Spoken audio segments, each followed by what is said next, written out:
ममता। सर्दियों की सुबह थी। धूप में बैठकर मैं स्कूल की पढ़ाई कर रहा था। माँ पास ही बैठकर फूल गोभी काट रही थीं। वो आई और आते ही बोली, क्या आप लोग खाना बनाने के लिए किसी को रखेंगे? मैं छोटे बच्चों को भी संभाल लूंगी। ये एक बेझिझक गुजारिश थी। साफ समझ आ रहा था कि झिझक तो बहुत थी, पर उसने पूरी ताकत लगाकर उस पर कुछ ज्यादा ही काबू पा लिया था।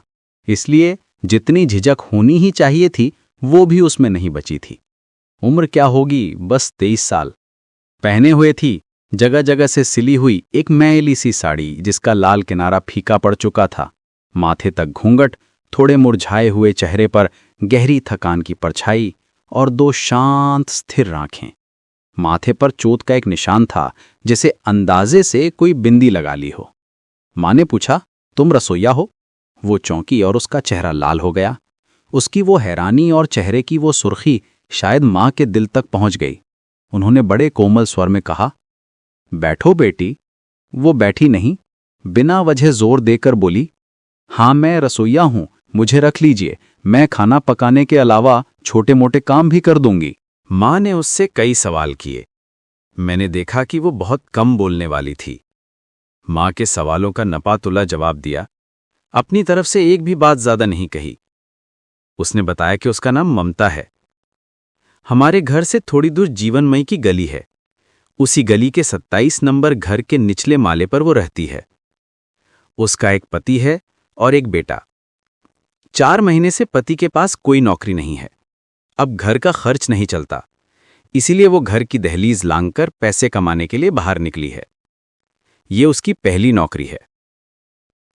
तनख्वाह वो उसे नहीं पता। दोनों वक्त खाना बनाकर चली जाया करेगी, लेकिन यहां खाएगी नहीं। 15 रुपए तनख्वाह तय हुई। शायद उसे 12 रुपए की उम्मीद थी। एहसानमंदी से उसकी दोनों आंखें डबडबा आईं, लेकिन अपनी वो सारी एहसानमंदी उसने खामोशी से ही जाहिर की। मुंह से कुछ नहीं कहा। मां ने कहा, ठीक है, तुम कल सुबह से आना शुरू कर दो। उसने सिर हिलाकर हामी भरी और तुरंत वहां से चल दी। मैंने गेट के पास जाकर उसे पकड़ लिया। सुनो, अभी क्यों जा रही हो? रसोई घर नहीं देखोगी? मैं दिखा देता हूं, आओ। कल देख लूंगी। यह कहकर वो 1 सेकंड भी नहीं रुकी। मुझे नजरअंदाज करती हुई चली गई। वो मुझे अच्छी लगी थी। मैं उससे दोस्ती करने के लिए उतावला हो उठा था। फिर भी मैं उदास होकर मां के पास गया। थोड़ा हैरान भी था। जिसकी आवाज इतनी मीठी है, जिसकी आंखों और चेहरे से इतना लाड़ झलकता है, उसका बर्ताव इतना रूखा। मां बोली, दोस्ती करने के लिए उसके पीछे दौड़ा था क्या? फिक्र मत कर, वो तुझे बहुत प्यार करेगी। बार बार तेरी तरफ कितनी ममता से देख रही थी। ये सुनकर मुझे खुशी हुई। उस नौकरी मांगने आई औरत का प्यार उस दिन मुझे इतना जरूरी क्यों लगा, ये मैं नहीं बता सकता। अगले दिन वो काम पर आई। खामोशी से सिर झुकाए अपना काम करती रही। जिस बात के लिए उसे हिदायत मिली उसका पालन किया। जिस बात के लिए हिदायत नहीं मिली उसे अपनी अक्ल लगाकर बहुत अच्छे से पूरा कर दिया। बेवजह के प्रश्न नहीं पूछे और किसी के कहने के इंतजार में कोई भी काम अधूरा नहीं छोड़ा। ऐसा लगा जैसे वो इस घर में बहुत दिनों से काम कर रही हो। बिना किसी दिखावे के उसका काम इतना बेदाग था। पानी भरना, मसाले पीसना, ये सब नौकर का काम था। नौकर को बरामदे में बैठकर आराम से बीड़ी पीते देखकर भी उसने उससे कोई गुजारिश नहीं की, बल्कि खुद ही पानी भरकर मसाले पीसने बैठ गई। मां की डांट खाकर जैसे ही नौकर पास आया, वह तुरंत सिलबट्टा छोड़कर उठ खड़ी हुई। उसके काम का सलीका और फुर्ती देखकर सब लोग तो बहुत खुश हुए, लेकिन मां की भविष्यवाणी सच करते हुए वो मुझे बहुत प्यार करेगी ऐसा कोई भी लक्षण ना देखकर मैं उदास हो गया। मैंने 2 बार पीने का पानी मांगा, 4-5 बार रसोई घर में जाकर खड़ा हुआ, लेकिन किसी भी तरह उसने मुझसे प्यार नहीं जताया, बल्कि पूरी तरह से अनदेखा ही कर दिया। सिर्फ मुझे ही नहीं, सबको। उसने कामों को तो अपना बना लिया, पर लोगों की तरफ मुड़कर भी नहीं देखा।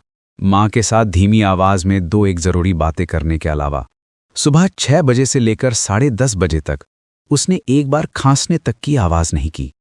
वो जैसे कोई छायामयी औरत थी, परछाई की तरह ही अपनी मलिनता के वैभव में भी गरिमामयी, लेकिन पकड़ और छुअन से बहुत दूर, एकदम खामोश, बिना किसी जज्बात के और पूरी तरह निर्विकार। गुस्से में मैं स्कूल चला गया। उसे भला कैसे पता चलता कि घर के सभी लोग उससे ये उम्मीद बिल्कुल नहीं कर रहे हैं कि एक तनख्वाह पाने वाली रसोइया की तरह वो सबसे दूर दूर रहे। बल्कि घर का छोटा मालिक तो उससे बात करने के लिए छटपटा रहा है। करीब 1 हफ्ते में अपने नए माहौल की आदत पड़ जाने के बाद उसने मुझसे दोस्ती कर ली। उस दिन घर में कुछ मेहमान आए थे और साथ में ढेर सारे रसगुल्ले और संदेश यानी मिठाई भी लाए थे।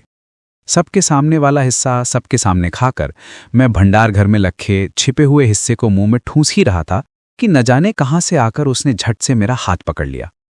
गुस्से से मैंने उसके चेहरे की तरफ देखा तो वो इस तरह मुस्कुराई कि मुझे ही शर्म आ गई। बोली, मैं दरवाजे के पास खड़ी देख रही थी और गिन रही थी कि तुम कितने खा रहे हो। जितना तुमने खा लिया है शायद उतने से ही तबीयत खराब हो जाएगी। अब और मत खाओ, ठीक है ना? ये कोई डांट नहीं थी बल्कि एक गुजारिश थी। अगर माँ के हाथों पकड़ा जाता तो डांट खाता और एक मुट्ठी मिठाई और उठाकर वहां से भाग खड़ा होता, पर इसकी इस गुजारिश पर मैंने हाथ की मिठाई वहीं छोड़ दी।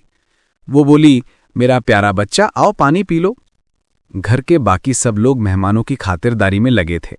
पानी पीकर मैं रसोई घर में आसन बिछाकर उसके पास बैठ गया। इतने दिनों तक मैंने सिर्फ उसका गंभीर चेहरा ही देखा था। आज पहली बार देखा कि वो अपने ही ख्यालों में खोई हुई मुस्कुरा रही है। मैंने कहा, बामुंदी। वो चौंक गई और उसकी मुस्कान गायब हो गई। उसने मेरी तरफ ऐसे देखा जैसे मैंने उसे कोई गाली दे दी हो। कुछ समझ ना पाने के बावजूद मैं झेंप गया। क्या हुआ बामुंदी? उसने इधर उधर देखा। दाल में थोड़ा सा नमक डालने के बाद वो अचानक आकर मुझसे सटकर बैठ गई। गंभीर चेहरे से बोली, मुझे बामुंदी मत बुलाओ बेटा, सिर्फ दीदी कहना। अगर तुम दीदी कहोगे तो क्या तुम्हारी माँ गुस्सा करेंगी? मैंने ना में सिर हिलाया। उसने एक हल्की सी सांस छोड़ी और मुझे खींचकर इतने करीब कर लिया कि पहले तो मुझे बहुत शर्म आने लगी। उसके बाद कुछ देर तक हमारे बीच जो बातें हुईं, उस खूबसूरत बातचीत को अगर मैं याद करके लिख पाता तो भले ही वो साहित्य के लिए कुछ ना होती, पर मेरे लिए सबसे अनमोल रचना बन जाती। अचानक माँ आ गई। उसने अपने दोनों हाथों से मुझे वैसे ही कसकर गले लगाया हुआ था। उसने तुरंत अपने हाथ हटा लिए और रंगे हाथों पकड़े गए चोर की तरह अचानक घबरा गई। उसकी आंखों में डर साफ दिखने लगा, लेकिन वो बस एक पल के लिए था। अगले ही पल उसने मेरे माथे को चूमा और माँ से बोली, आपका बेटा कितनी बातें कर लेता है। तब मुझे समझ नहीं आया था, पर आज समझ आता है कि उसने ममता से भरकर मुझे प्यार नहीं किया था, बल्कि अपनी इज्जत बचाने की चाहत में किया था। अगर माँ कह देती, बेटा उठ आ वहां से, या फिर सिर्फ मुंह बनाकर वहां से चली जाती, तो अगले ही दिन से वो काम पर आना छोड़ देती। 15 रुपए की खातिर भी नहीं आती और पति बेटे की भूख की मार सहकर भी नहीं। माँ मुस्कुराई, बोली, ये ऐसा ही है, सारा दिन बस बकबक करता रहता है, इसे ज्यादा सिर पर मत चढ़ाना वरना जान खा जाएगा। ये कहकर माँ वहां से चली गईं। उसकी आंखों से 2 बूंद आंसू टपक पड़े। एक ऐसी पहेली जिसे समझ पाना मेरे लिए मुश्किल था। अगर माँ ने उसका अपमान किया होता तो शायद उसकी आंखें सूखी ही रहतीं, लेकिन इस इज्जत को पाकर वो रो पड़ी। उस इज्जत में शुरू से आखिर तक जो तरस और मेहरबानी छुपी थी, शायद वो उससे बर्दाश्त नहीं हुई। 3-4 दिन बाद मैंने उसके गाल पर 3 निशान देखे। मुझे लगा जैसे उंगलियों के निशान हों, बिल्कुल वैसे ही निशान जैसे एक दिन मास्टर जी का थप्पड़ खाने के बाद अबनी के गाल पर पड़ गए थे। मैंने घबराकर पूछा, तुम्हारे गाल पर ये उंगलियों के निशान कैसे? किसने तुम्हें थप्पड़ मारा है? वो चौंक गई और गाल पर हाथ रखकर बोली, अरे हट। फिर हंसते हुए कहने लगी, मैंने खुद को ही मारा है। कल रात गाल पर एक मच्छर बैठा था तो बहुत गुस्से में आकर। मच्छर मारने के लिए गाल पर थप्पड़? कहकर मैं जोर से हंस पड़ा। पहले तो वो भी मेरे साथ हंसने लगी, पर फिर गाल रगड़ते रगड़ते किसी गहरी सोच में डूबकर गंभीर हो गई। उसका चेहरा देखकर मेरी भी हंसी रुक गई। मैंने गौर से देखा, चावल की हांडी से फूटते बुलबुलों और उठती भाप में न जाने वो क्या देख रही थी कि उसकी पलकें झपकना भूल गई थीं। उसने अपने नीचे वाले होंठ को दांतों तले दबा रखा था और दर्द से उसका चेहरा स्याह पड़ गया था। शक में भरकर मैंने कहा, तुम झूठ बोल रही हो दीदी, तुम्हें किसी ने मारा है? वो अचानक रुआंसी होकर बोली, नहीं भाई नहीं, मैं सच कह रही हूं, नहीं, मुझे कौन मारेगा? इस सवाल का जवाब न सूझने पर मुझे चुप ही रहना पड़ा। तब मुझे कहाँ पता था कि उसके गाल पर थप्पड़ झड़ने का हक एक आदमी के पास 16 आने हैं, लेकिन कोई तो है जिसने उसे थप्पड़ मारा है। ये शक मेरे मन से नहीं गया। सिर्फ निशान ही नहीं बल्कि उसके चेहरे और आंखों का भाव, उसके बोलने का लहजा, ये सब चीख चीख कर यही बात मेरे सामने बयान कर रहे थे। पीले पड़े गाल पर खून जैसे लाल 3 निशानों को देखते देखते मेरा मन उदास हो गया। मैं प्यार से उसके गाल सहलाने के लिए आगे बढ़ा, लेकिन उसने मेरा हाथ खींचकर अपने सीने से लगा लिया। उसने फुसफुसाकर कहा, जो मुझे किसी और से नहीं मिलता वो तुम मुझे क्यों दोगे? मैं हैरान होकर बोला, मैंने क्या दिया? इस सवाल का जवाब मुझे नहीं मिला। अचानक वो सब्जी उतारने के काम में बहुत व्यस्त हो गई। पीढ़े पर बैठते ही उसके बालों का जूड़ा खुल गया और एक घने बालों की लट फर्श तक बिखर गई, जैसे किसी गहरे अंधेरे रहस्य के पीछे उसने खुद को छिपा लिया हो। रहस्य तो था ही, गाल पर थप्पड़ का निशान, जो हमेशा इतनी शांत और सब्र वाली है, उसकी वो बेकरारी और तड़प, एक छोटे बच्चे को फुसफुसाकर कहना कि जो मुझे किसी से नहीं मिलता वो तुम मुझे क्यों दोगे। मेरी उस वक्त की समझ के हिसाब से मेरी जिंदगी में इससे बड़ा रहस्य पहले कभी नहीं आया था। सोच विचार कर मैंने उसके बिखरे बालों से चोटी गूंथने की कोशिश शुरू कर दी। मेरी तरकीब काम आई। उसने मुड़कर हंसते हुए उस रहस्य का पर्दा हटा दिया और फिर से आम इंसान बन गई। शाम को मैंने पूछा, अच्छा तुम्हारे पति की नौकरी लग जाएगी तो तुम क्या करोगी? तुम क्या कहते हो? क्या भगवान का प्रसाद बांटूंगी या फिर तुम्हें मिठाई खिलाऊंगी? धत, मैं वो नहीं कह रहा। तुम्हारे पति की नौकरी नहीं है इसलिए तो तुम हमारे घर काम कर रही हो ना। नौकरी लग जाएगी तब तो नहीं करोगी ना? वो मुस्कुराई। करूंगी, अभी भी तो कर ही रही हूं ना। क्या तुम्हारे पति की नौकरी लग गई है? लग गई है, ये कहकर वो गंभीर हो गई। बेचारी पति की नौकरी ना होने की वजह से एक शरीफ घर की बेटी तकलीफें उठा रही है। मोहल्ले की औरतों से कही गई मां की इस बात को सुनकर मैं ममता दी के पति की नौकरी को लेकर बहुत फिक्रमंद हो गया था। ये सुनकर कि उनकी नौकरी लग गई है, मैं खुशी से फूला ना समाया और तुरंत जाकर मां को यह खबर सुना दी। मां ने उसे बुलवाया और पूछा, क्या तुम्हारे पति की नौकरी लग गई है? उसने कबूल करते हुए कहा, जी हां, लग गई है। ज्यादा दिन नहीं हुए, इसी अंग्रेजी महीने की 1 तारीख से। मां ने कहा, क्या तुम इसलिए काम छोड़ने में हिचकिचा रही हो कि कोई और काम वाली ढूंढ कर नहीं दे पा रही हो? उसकी कोई जरूरत नहीं है, हम तुम्हें बांधकर थोड़े ही रखेंगे। तुम्हारी परेशानी दूर हो गई है, इसमें हमें भी बहुत खुशी है। तुम चाहो तो आज से ही काम छोड़ सकती हो, हमें कोई दिक्कत नहीं होगी। उसकी आंखों में आंसू आ गए। वो बस इतना बोली, मैं काम करूंगी। मां ने पूछा, पति की नौकरी लग जाने के बाद भी? वो बोली, उनकी बहुत छोटी सी नौकरी है, उससे गुजारा नहीं होगा मां जी। मुझे काम से मत निकालिए। क्या मैं काम अच्छे से नहीं कर रही हूं? मां ने झटपट कहा, ऐसी बात तो तुम्हारा दुश्मन भी नहीं कह सकता बेटी। वो बात नहीं है, मैं तो तुम्हारे भले के लिए ही कह रही थी। तुमसे इतना लगाव सा हो गया है, तुम चली जाओगी तो भला हमें भी कहाँ अच्छा लगेगा। वो एक तरह से वहां से भाग ही खड़ी हुई। मैं भी उसके पीछे पीछे गया। रसोई घर में जाकर देखा तो वो रो रही थी। मुझे देखकर उसने अपने आंसू पोंछ लिए। अचानक बोली, झूठ बोलने से क्या होता है खोका? झूठ बोलने से क्या होता है ये मुझे पता था। मैंने कहा, पाप लगता है। और अगर गुरु निंदा से बचाने के लिए झूठ बोला जाए तो? ये मुझे नहीं मालूम था। गुरु की निंदा करना पाप है, झूठ बोलना भी पाप है। दोनों में से कौन सा पाप बड़ा है, इतनी समझ अभी मुझ में नहीं आई थी। लेकिन ये देखकर कि बिना जाने भी किसी को तसल्ली दी जा सकती है, मैंने कह दिया, उसमें रत्ती भर भी पाप नहीं लगता, सच कह रहा हूं। तुम रो क्यों रही हो? शायद तब तक उसकी नौकरी का 1 महीना भी पूरा नहीं हुआ था। एक दिन स्कूल से घर लौटते वक्त मैंने देखा कि वो जीवनमय गली के नुक्कड़ पर एक ठेली वाले से संतरे खरीद रही है। ये भांप लेने के बावजूद कि मुझे साथ ले जाने की उसकी कोई इच्छा नहीं थी, मैं एक तरह से जबरदस्ती ही उसका घर देखने के लिए उसके साथ हो लिया। 2 संतरे खरीदकर वो मुझे साथ लेकर उस गली में दाखिल हुई। वो बहुत ही गंदी और भद्दी गली थी। न जाने किसने मजाक में यमलोक के इस रास्ते का नाम जीवनमय लेन रख दिया था। गली पूरी तरह साबुत ईंटों से पक्की की गई थी, जो लोगों के पैरों से घिस गई थी। दोनों तरफ के मकानों के दबाव से वहां अंधेरा छाया रहता था। यहां वहां कूड़े के ढेर लगे थे और एक घुटी घुटी सी सड़ान दा रही थी। मैं सिकुड़ता हुआ उसके साथ चलने लगा।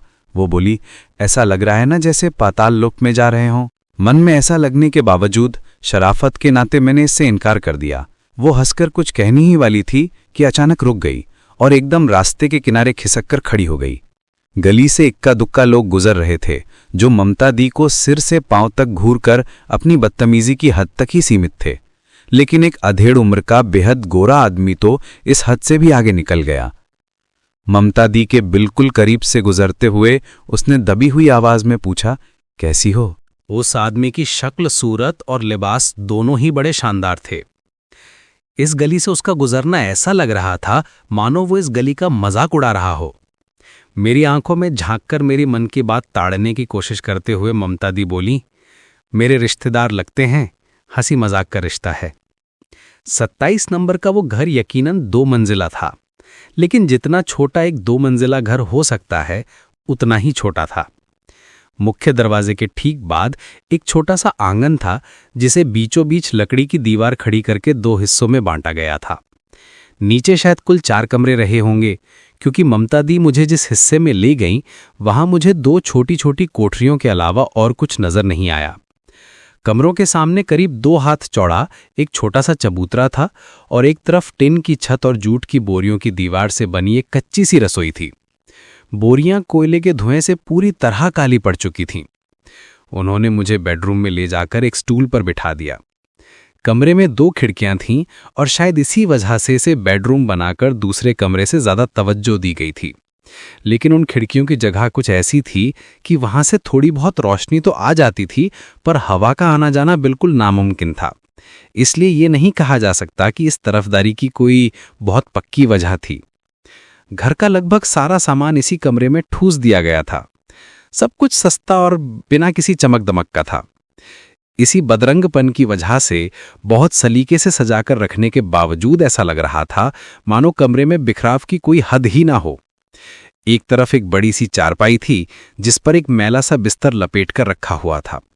चारपाई के नीचे एक चरखा और एक टूटी हुई बेंत की टोकरी दिखाई दे रही थी। हो सकता है कि उसके पीछे और भी कुछ सामान छिपा हो। कमरे की एक कोने में 2 लोहे के संदूक साथ साथ रखे थे। दोनों का रंग उड़ चुका था और एक का ताला टूटा हुआ था। दूसरे कोने में कुछ धुले हुए बर्तन रखे थे और ठीक बर्तनों के ऊपर तिरछी बंधी रस्सी पर कुछ कपड़े टंगे थे। इन दोनों कोनों के बीच दीवार से सटाकर एक टूटी हुई मेज रखी थी, जो ऊपर से नीचे तक रस्सियों की पट्टियों के सहारे किसी तरह टिकी हुई थी। मेज पर कुछ किताबें और कॉपियां, एक सस्ती सी घड़ी, दवाइयों की कुछ शीशियां, एक मरम्मत किया हुआ शीशा, कुछ तह किए हुए अखबार, बस ऐसा ही छुटपुट सामान रखा था। मेज के ठीक ऊपर दीवार में बने एक आले में कुछ किताबें रखी थीं। कमरे में एक और चीज थी, करीब 5 साल का एक बच्चा। वो चारपाई पर सिर्फ चटाई के ऊपर औंधे मुंह सो रहा था। ममता दी ने कमरे में घुसते ही झटपट बच्चे के माथे पर हाथ रखा, फिर लिपटे हुए बिस्तर में से रजाई और तकिया खींचकर बाहर निकाला। बड़े प्यार से बच्चे के सिर के नीचे तकिया लगाया और रजाई से उसका बदन ढक दिया। बोली, कल रात भर पेट दर्द से खुद भी नहीं सोया और मुझे भी सोने नहीं दिया। वो तो नाराज होकर, अरे तुमने संतरा नहीं खाया? मैंने एक संतरा खा लिया। मुझे चुपचाप खाते देखकर वो बोली, घर में मुरमुरे के अलावा कुछ नहीं है और बाजार का जहर भी मैं तुम्हें नहीं दूंगी, बस एक संतरा खिलाने के लिए तुम्हें बुला लाई। मैंने कहा, मैं एक और संतरा खाऊंगा दीदी। उन्होंने हंसते हुए संतरा दे दिया और बोली, धन्य हो गई मैं, काश सब तुम्हारी तरह प्यार करते। कमरे में रोशनी और हवा की बहुत कमी थी। थोड़ी देर बाद उन्होंने बाहर चबूतरे पर चटाई बिछाकर मुझे बैठा दिया। बातें करते करते उन्होंने घर के कुछ काम भी निपटा लिए। कमरे में झाड़ू लगाई, कढ़ाई मांझी, पानी भरा और फिर मसाले पीसने बैठ गईं। अचानक बोली, तुम अब घर जाओ भाई, तुम्हें भूख लगी होगी। कुछ ही मिनट बाद जैसे कोई राजा अपनी राजधानी में दाखिल हो रहा हो, ठीक उसी अंदाज में करीब 40 साल का एक आदमी घर में घुसा। उसके घर में घुसने के तरीके से ही मैं पहचान गया कि वो ममता दी के पति नगेन थे। जैसा दुबला पतला, वैसा ही ताड़ सा लंबा। इतना लंबा आदमी मैंने अपनी जिंदगी में कभी नहीं देखा था, और लंबाई भी एक अजीब किस्म की थी। शरीर के उस लंबे ढांचे से मेल खाने के लिए मानो शरीर का हर एक अंग भी लंबा हो गया था। दोनों बाहें अजीबोगरीब हद तक लंबी थीं। दोनों तरफ से चपटे मालदा आम जैसे लंबे चेहरे पर तलवार की धार जैसी तीखी नाक थी। ठुड्डी नीचे की तरफ खिंचकर सिरे पर नुकीली हो गई थी और सिर के बाल भी औरतों की तरह बड़े बड़े थे। एकदम घुंघराले या बावली जैसे भी नहीं। यहां तक कि उसके बदन का कोट भी तकिए के गिलाफ की तरह संकरा और लंबा था। दरवाजे से बस 3 कदम बढ़ाकर ही वो चबूतरे पर पहुंच गया। झुककर मेरे चेहरे के बिल्कुल पास अपना चेहरा लाकर और मुझे घूरते हुए बोला, तुम कौन हो भाई? मुंह से तंबाकू की सड़ांध आ रही थी, दांत काले थे। मैंने अपना मुंह पीछे हटाते हुए कहा, मैं सुरेश हूं। सुरेश हो? बहुत बढ़िया भाई, बहुत बढ़िया। तो मेरे घर में अचानक ये सुरेश की आमद किस लिए हुई? इस घर में तो सूर का जरा सा लेश भी नहीं है भाई। क्या इसके लिए आए हो? ममता दी बोली, एक छोटे बच्चे से ये सब क्या कह रहे हो? मैं इनके घर काम करती हूं, मैंने ही इसे यहां बुलाया है। इसे डरा क्यों रहे हो? नगीन तपाक से सीधा खड़ा हो गया और बोला, डरा रहा हूं? आजकल बहुत लंबी चौड़ी बातें सीख गई हो। मैं कोई भूत हूं क्या जो इसे डराऊंगा? ममता दी बिना कुछ कहे मसाले पीसती रहीं। नगीन ने अपने लंबे कोट की जेब से एक बीड़ी निकाली और सुलगा ली। अचानक नीचे झुककर उसने मेरे चेहरे पर धुआं छोड़ा और दमे के मरीज की तरह खा खा करके हंसने लगा। बीड़ी के तेज धुएं से मुझे खांसी आ गई। छी, ये क्या कर रहे हो? ये कहकर ममता दी सिलबट्टा छोड़कर खड़ी हो गई। नगीन फिर से प्रत्यंचा टूटे धनुष की तरह झटके से सीधा हो गया।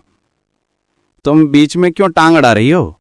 अपने दोनों होंठ बंद नहीं रख सकती क्या? ये कहकर उसने ममता दी के होंठों पर इतनी जोर से चुटकी काटी कि दर्द के मारे उन्होंने अपने होंठ दांतों तले दबा लिए। कसम से बहुत बढ़िया दिख रही हो, एकदम गजब। शायद गाल पर उंगली मारूं तो और भी निखर जाओगी। दूं क्या? ममता दी पीछे हट गई। बोली, लगता है बच्चे का टॉनिक खुद ही कटक कर आए हो। बिल्कुल, बच्चा टॉनिक का क्या करेगा? अभी बच्चे के टॉनिक पीने की उम्र नहीं हुई है। टॉनिक तो हम जासों को चाहिए। ये कहकर उसने बड़े घमंड से अपनी छाती ठोक ली। फिर अचानक उसने अपने मुंह की जलती हुई बीड़ी मेरी कमीज की जेब में डाल दी और अपनी कमर पर दोनों हाथ रखकर आगे पीछे झूलते हुए हंसने लगा। ममता दी बोली, तुम इसके साथ ऐसा सलूक कर रहे हो, जानते हो इसका नतीजा क्या होगा? जानता हूं, अपने हाथों से मेरा सिर कचाक से काट लेगा। ममता दी ने कहा, तुम्हारे सिर का कुछ नहीं होगा, नौकरी मेरी जाएगी। तुम्हें क्या लगता है, अगर ये घर जाकर तुम्हारे इस बर्ताव के बारे में बता देगा तो क्या इसकी मां मुझे एक दिन के लिए भी काम पर रखेंगी? जो मर्जी आए करो, लेकिन नौकरी गई तो मुझे दोष मत देना। ये बात जादू की तरह असर कर गई। नगेन पल भर में ही ढीला पड़ गया और बोला, उफ, इस बात का तो मैंने ख्याल ही नहीं किया, पहले बताना चाहिए था। फिर अपना चेहरा रुआंसा बनाकर बोला, तो खोका बाबू घर पर बताने क्यों जाएगा? मैं तो बस मजाक कर रहा था ना। मजाक सुनकर गुस्सा करेगा, घर जाकर शिकायत करेगा। क्या तुम खोखा बाबू को इतना बेवकूफ समझती हो? क्या पता कल नौकरी रहेगी या जाएगी, ये देखकर ही समझ आ जाएगा। तुम बच्चे का गुस्सा नहीं जानते। ये कहकर ममता दी कमरे के अंदर चली गईं। नगेन धप से मेरे पास बैठ गया। अपनी आवाज धीमी करते हुए बोला, अगर कहो तो चुपचाप तुम्हारे पैर पकड़ लूं भाई, पर मन में गुस्सा मत रखना। मैंने ना समझी मैं बहुत बड़ी गलती कर दी है। पछतावे के मारे अब मेरी छाती फटी जा रही है। सच कह रहा हूं, काली माई की कसम। उसकी आंखें छलछलाईं। मेरा गुस्सा तो खैर अब तक उतर चुका था, लेकिन क्या कहूं ये समझ ना आने पर मैं खामोश ही रहा। मेरी इस खामोशी को गुस्सा समझकर उसने अचानक अपने ही कान पकड़ लिए और गिड़गिड़ाते हुए बोला, घर पर किसी से मत बताना भाई, मैं तो मर ही जाऊंगा और तुम्हारी दीदी तक भूखी रह जाएगी रे दादा। मैंने जल्दी से उससे बताया कि मैं गुस्सा नहीं हूं और घर पर भी कुछ नहीं बताऊंगा। ये सुनते ही उसकी सारी मिन्नतें और घबराहट छू मंतर हो गई। उलाहना देते हुए बोला, तुम बड़े बेरहम हो भाई, पैर पकड़वाए, कान मरोड़वाएं, तब जाकर कहीं माफ किया। अब तुम ही बताओ, क्या सिर्फ इस माफी से मेरा मन भरेगा? माफी के साथ थोड़ी दया भी कर दो ताकि मेरे सारे दुख दूर हो जाएं। ज्यादा नहीं भाई, बस जरा सी दया, बिल्कुल थोड़ी सी। क्या बताइए? बताता हूं, पर याद रखना कि मैं अपने लिए कोई दया नहीं मांग रहा हूं। मैं वैसा आदमी नहीं हूं। मैं अपने दुखड़े किसी के सामने नहीं रोता। जानते हो किसके लिए दया मांग रहा हूं? तुम्हारी उसी दीदी के लिए। उसे बड़ी शर्म आती है, इसलिए मुंह खोलकर कुछ कह नहीं पाती। मेरे सामने रोती है और कहती है कि 15 रुपए में गुजारा नहीं होता। मैं क्या करूं? एक दिन जहर खाकर मर जाऊंगी, कसम से यही कहती है और दहाड़ मारकर रोती है। उसका रोना देखकर तो पत्थर का सीना भी फट जाए, काली माई की कसम। नगीन ने आगे कहा, अगर 2 रुपए तनख्वाह ना बढ़ाई गई तो उसे बचाना मुश्किल हो जाएगा भाई। मैं तो डर के मारे मरा जाता हूं कि दुख की मारी कहीं सचमुच जहर ना खा ले। अगर तुम अपनी माँ से कहकर उसकी तनख्वाह 2 रुपए बढ़वा दो तो ही बचाव है, वरना रोज रोज उसका ये छाती फाड़कर रोना अब मुझसे बर्दाश्त नहीं होता। नगीन अपना सिर हिलाने लगा। मैंने तुरंत हामी भर दी कि मैं माँ से कहूंगा। एहसानमंदी से भावुक होकर नगीन ने अचानक आवाज करते हुए मेरे गाल चूम लिए। मैं घबरा कर छटक कर दूर हट गया। नगीन ने हाथ जोड़कर कहा, गुस्सा मत हो दादा, तुमसे बहुत प्यार करता हूं ना, इसलिए खुद को रोक नहीं पाया। हाथ खोलकर उसने फिर से अपना चेहरा रुआंसा बना लिया और बोला, क्या सोच रहा हूं जानते हो दादा? सोच रहा हूं कि क्या 2 रुपए से तुम्हारी दीदी का रोना बंद हो जाएगा? गरीबी के इतने बड़े समंदर में 2 रुपए तो उसकी 2 बूंदों जैसे ही हैं। तुम ऐसा करना, 5 रुपए की ही बात करना, ठीक है? तुम लोग तो राजा आदमी हो, 5 रुपए तुम्हारे लिए 5 पैसे के बराबर हैं, है ना? मैंने हामी भर दी। नगीन बोला, पर उसे मत बताना, उसे बड़ी शर्म आती है ना, रो रो कर बीमार पड़ जाएगी। हो सकता है शर्म के मारे जहरी खा ले। जानते हो उसके पास आधा तोला अफीम रखी है। फिर कुछ देर बाद ममता दी ने कहा, चलो खोका, हम चलते हैं। नगेन ने पूछा, जरा सुनो तो सही, तुम कहाँ जाओगी? दोनों वक्त जहां खाना पकाने जाती हूं वहीं, और कहां? क्या? चूल्हा कौन जलाएगा, चावल कौन चढ़ाएगा? तुम? मेरे पास आज वक्त नहीं है। तेरे वक्त की तो ऐसी तैसी, रोज चावल उतार देता हूं, इसी में अपने बाप की खुशकिस्मती समझ, जानती है? चूल्हा जला, चावल चढ़ा, फिर जहां मर्जी जाकर मर। ममता दी आंगन में उतर चुकी थीं, वापस चबूतरे पर चढ़ाईं, बोली, ठीक है, सब करके ही जा रही हूं, लेकिन अगर कल मेरी नौकरी चली गई तो मुझे मारने मत दौड़ना। जोंक फान उठाए हुए थी, पर मुंह पर नमक पड़ते ही एकदम पिलपिली हो गई। नौकरी क्यों जाएगी? क्यों? बहुत खूब। अगर कोई वक्त पर काम पर ना जाए तो कौन उसे पैसे देकर काम पर रखेगा? 9 भी नहीं बच पाते कि आनन फानन में मुंह में चावल ठोंसकर ऑफिस क्यों भागते हो? तुम्हारी नौकरी ही नौकरी है, मेरी नौकरी कुछ नहीं। नगेन एकदम गीली मिट्टी की तरह ढीला पड़ गया और बोला, क्या तुम्हारे काम पर जाने का वक्त हो गया है? तो फिर तुम जाओ, देर मत करो, चली जाओ। इधर जो होगा सो दिखा जाएगा। ममता दी हंसी, इधर सब हो जाएगा, तुम फिक्र मत करो। बच्चे की तबीयत ठीक नहीं है, मैं जल्दी ही लौट आऊंगी। करीब 4 महीने बाद मुझे भी समझ आ गया कि वो मां बनने वाली हैं।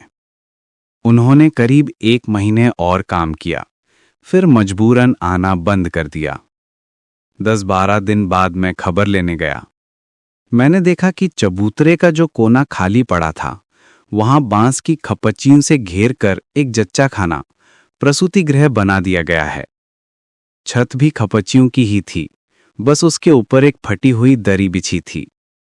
वो एक फटे मैले से बिस्तर पर लेटी थीं और पास ही एक गुदड़ी में लिपटा हुआ एक गट्ठर सा रखा था।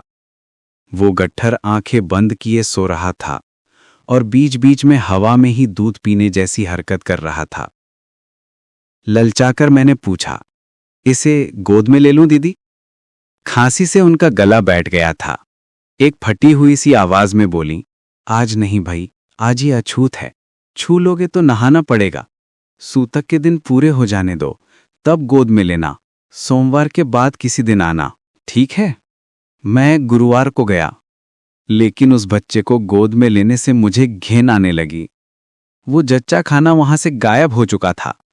चबूतरे पर गुदड़ी के ऊपर वो बच्चा लेटा हुआ था, दुबला, काला सा, मटकी जैसा बाहर निकला हुआ पेट और गर्दन पर लाल लाल घाव।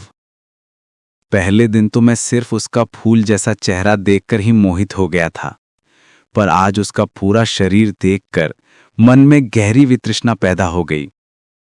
उन्होंने पूछा, लोगे गोद में? मैं धर्म संकट में पड़ गया और बेमन से बोला, दो। इसकी गर्दन पर ये क्या हो गया है दीदी? बच्चे के चेहरे की तरफ एकटक देखते हुए वह बोली, कोढ़। मैं चौंक पड़ा। कोढ़? उन्होंने नजर उठाकर देखा, उनकी दोनों आंखों में एक अजीब सी चमक थी।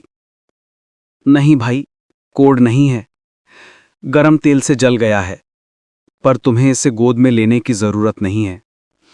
इसके शरीर पर बहुत सारे छाले हैं, इसे दर्द होगा। गरम तेल किसने गिरा दिया दीदी?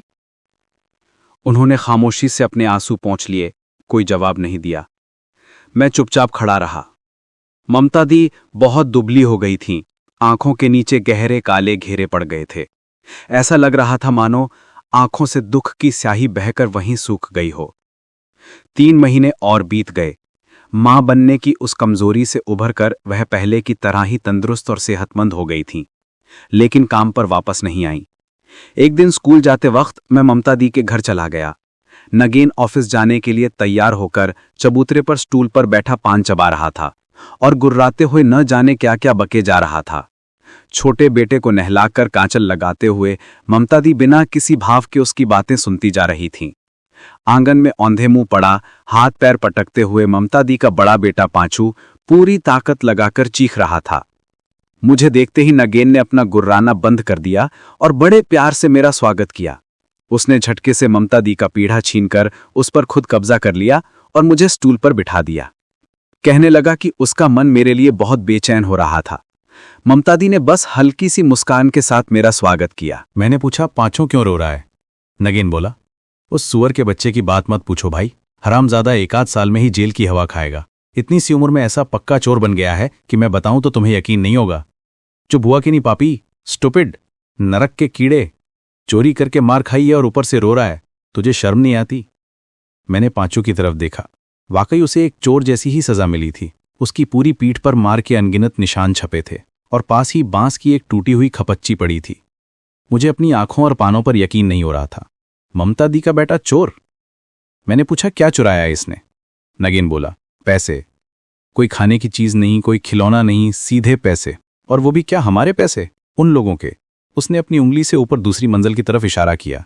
तकिए के नीचे हाथ मारकर ₹1.25 चुराकर भाग रहा था। यादव बाबू ने देख लिया और इस चोर को वापस छोड़ गए, साथ में दुनिया भर की गालियां भी देकर गए हैं। मैंने झटके से ममता दी की तरफ देखा। उन्होंने अपना सिर इतना झुका रखा था कि मुझे उनका चेहरा तो नजर नहीं आया, बस उनका कागज जैसा सफेद पड़ चुका माथा दिखा और छोटे बच्चे की आंखों में काजल लगाते हुए उनकी उंगलियों की थरथराहट दिखाई दी। उनका शरीर एकदम सुन्न पड़ा था, सिर झुकाए संगमरमर की किसी मूर्त की तरह। जा, दफा हो जा मेरी नजरों के सामने से, कुल कलंक कहीं के। नगेन की ये दहाड़ सुनकर मैं चौंका और मुड़कर देखा। न जाने कब पांचू उठकर खड़ा हो गया था और अब दबे पांव धीरे धीरे बाहर की तरफ जा रहा था। उसकी वो धीमी चाल देखकर शायद नगेन के सब्र का बांध टूट गया। पास ही खड़ाऊं रखी थी, उसने एक उठाकर कस के दे मारी। खड़ाऊं पांचू को तो नहीं लगी, बल्कि सामने वाली दीवार से टकराकर उसकी खूंटी टूट गई और वो उछलकर पांचू के पैरों के पास आ गिरी। पांचू रुक गया। उसने उस खड़ाऊं को उठाया, जीभ निकालकर मुंह चढ़ाया, फिर अपने बाप के सिर का निशाना साध कर खड़ाऊं वापस फेंकी और पलक झपकते ही वहां से गायब हो गया। मैंने देखा कि बाप बेटे दोनों ही निशाना लगाने में एकदम कच्चे थे। खड़ाऊं नगेन के सिर पर तो नहीं लगी, पर सीधे बेडरूम के दरवाजे से होती हुई अंदर जा गिरी। नगेन तपाक से उछलकर खड़ा हो गया, लेकिन ऊंट जैसे लंबे पैर होने के बावजूद ये सोचकर कि उस गायब हो चुके भगोड़े को उस वक्त पकड़ पाना उसके बस की बात नहीं है, वो वापस लौट आया और पीढ़े पर बैठकर अपनी जेब से एक बीड़ी निकालकर सुलगा ली। मुंह भर के धुआं छोड़ते हुए उसने अपने गुस्से से बिगड़े चेहरे पर ऐसी बेपरवाही ओढ़ ली कि मैं हैरान रह गया। मुझे नहीं मालूम था कि बीड़ी का धुआं गुस्से की इतनी बढ़िया दवा है। कुछ देर बीड़ी का कश लगाने के बाद नगेन बोला, रसोईया कैसा खाना बना रहा है सुरेश बाबू? क्या इसके हाथ के खाने जैसा स्वाद आ रहा है? रसोईया भाग गया है। नगेन झट से सीधा होकर बैठा और बेकरारी से बोला, सच में भाग गया? तो फिर इसे ही दोबारा रख लो ना। मैंने झिझकते हुए कहा, दीदी क्या अब और काम करेंगी? दीदी ने अपना चेहरा ऊपर उठाया, एकदम भावहीन चेहरा। भावों की सिर्फ कमी ही नहीं थी, बल्कि ऐसा लग रहा था मानो सारे भाव चेहरे पर ही दम तोड़ चुके हों। एक रूखी सी आवाज में वो बोली, नहीं भाई, दीदी अब काम नहीं करेगी। नगीन भड़क कर बोला, तो क्या करेगी जरा सुनो? घर में बैठी बैठी ठूसेगी? किसी ऐरे गैरे का घर नहीं है, रिश्तेदारों के घर जैसा ही है। वहां काम करने में तुझे क्या दिक्कत है भला? ये सब बदमाशी नहीं चलेगी, समझी? मैं इस काम चोरी को बढ़ावा नहीं दूंगा। कल से तू काम पर जाएगी। महीने के 15 रुपए कमाना क्या कोई हंसी खेल है? और इस बार तो शायद 2 रुपए बढ़कर ही मिलेंगे। क्यों, मिलेंगे ना खोखा? मैंने हामी भर दी। हाँ मिलेंगे, ममता दी ने कोई जवाब नहीं दिया। गुस्से से आग बबूला होकर नगीन बोला, तू नहीं जाएगी? नहीं। नहीं? अच्छा, मैं खून पसीना एक करके कमाऊंगा और तू बैठी बैठी खाएगी, है ना? पति की कमाई खाने से क्या पत्नी बदतमीज और बेशर्म हो जाती है? हे भगवान, कितनी शर्म की बात है। ऐसी बात दोबारा मत कहना, लोग हंसेंगे। नगीन बोला, बदमाशी हो रही है। सुनेगी फिर तो सुन। 2 पैसे कमाकर अपने पति की थोड़ी मदद करने के मौके को जो औरत ठुकरा देती है, वो सिर्फ बदतमीज ही नहीं होती, बल्कि वो वैश्या होती है। ये कहकर नगीन ने फिर से एक बीड़ी सुलगा ली। ममता दी का सब्र और उनकी हिम्मत देखकर मैं दंग रह गया। उन्होंने बच्चे को सीने से उठाकर चूमा, उसके गाल खींचकर प्यार किया, बच्चे की हंसी के जवाब में हंसी और फिर बड़ी फुर्सत से बोली, अच्छा ऐसा है क्या? तो ठीक है। ममता दी कमरे में चली गईं, लेकिन अगले ही पल लौटकर अपने गुस्से से तमतमाए पति से बिल्कुल सटकर बैठ गईं। नगीन कुछ देर तक बिना हिले डुले बुत सा बैठा रहा। फिर थोड़ा कसमसाते हुए उसने कई बार तिरछी नजरों से उनकी तरफ देखा। उस वक्त उनका चेहरा इतना जादुई और अनोखा हो उठा था कि आज भी मुझे साफ साफ याद है। यह मैंने अपनी बाहरी आंखों से देखा था, यह अपने मन की गहराई से महसूस किया था, यह आज मैं ठीक ठीक नहीं बता सकता, क्योंकि उनके बैठने का अंदाज बड़ा ही अजीब था, किसी लाड़ प्यार में पली नखरेबाज और चुलबुली लड़की की तरह। अपना सिर एक तरफ झुकाए वे शरारत भरी हंसी हंस रही थीं, और साथ ही यह भी साफ झलक रहा था कि वे जानबूझकर शर्म से पूरी तरह सिमट गई हैं। नगेन को लुभाकर वे मानो कोई भीख मांग रही थीं। उनकी इस अदा का मेरी पुरानी जान पहचान वाली ममता दी से कोई मेल नहीं खा रहा था, इसलिए यह सब मिलकर मेरे लिए बड़ा ही समझ से परे और अनूठा बन गया था। शायद वे भूल ही गई थीं कि मैं भी वहां हूं। अचानक मेरी तरफ नजर पड़ते ही वे खिसक कर दूर बैठने लगीं। नगेन ने झट से उनका हाथ पकड़ लिया और फिर इतनी देर से जितना भी गुस्सा जमा हो रहा था वह सारा का सारा उसने मुझ बेकसूर पर उतार दिया। मुंह फाड़ कर क्या देख रहे बे? बड़ा मजा आ रहा है देखने में, है ना? निकल मेरे घर से, बाहर निकल जा।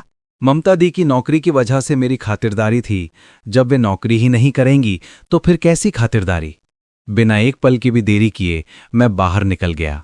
मुख्य दरवाजे को भिड़ाते वक्त मैंने देखा कि ममता दी के उन गोरे और कमजोर हाथों ने नगीन के गले में बाहें डाल दी हैं। समाप्त। हमें आपके प्यार और सहयोग की बहुत जरूरत है। अगर आप ऐसी ही और दिलचस्प कहानियां सुनना चाहते हैं तो गुजारिश है कि अपना प्यार यूं ही बनाए रखें और हमारे इस सफर में हमेशा हमारे साथ बने रहें।